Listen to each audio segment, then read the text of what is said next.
goodness. Oh my god. That's so fast.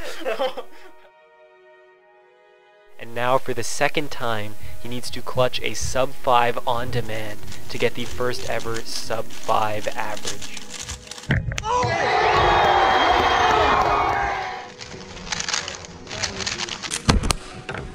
Bro, that should have been at your average. I'm so bad. I'm so bad. Oh. You are the fastest speedcuber in Europe, holder of 2 world records in average time and 7 European singles in 3x3. But after another 3x3 record, you say to yourself, I'm so bad. Timon Kalsinski says the world's first sub 5 average time on 3x3 in July 2022. It was truly an amazing event that year. But as we remember, this fun didn't last long, as Max Parr came along and repeated that average. And later came Yihan Wang, who showed everyone what speedcubing was all about. After those events, Timon couldn't even get close to his result for a long time. He did his second sub 5 average 407 days later. It was 496.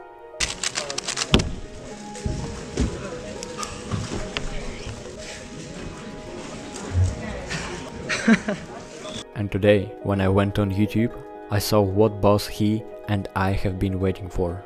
Rubik's Cube European record, 484 average. It's not just another record for him, it's more than that. Watch the video to the end to see why.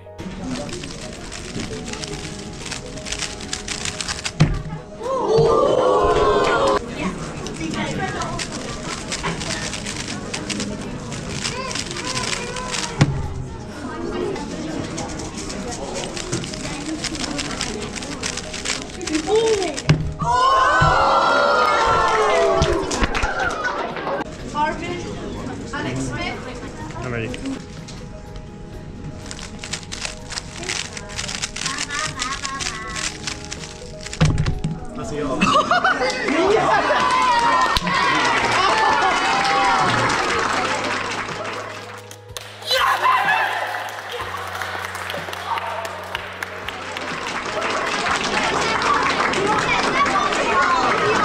It was at this point that it was clear how much he was looking forward to this record.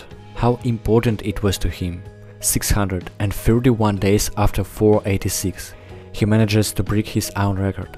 He doesn't care about other people's records.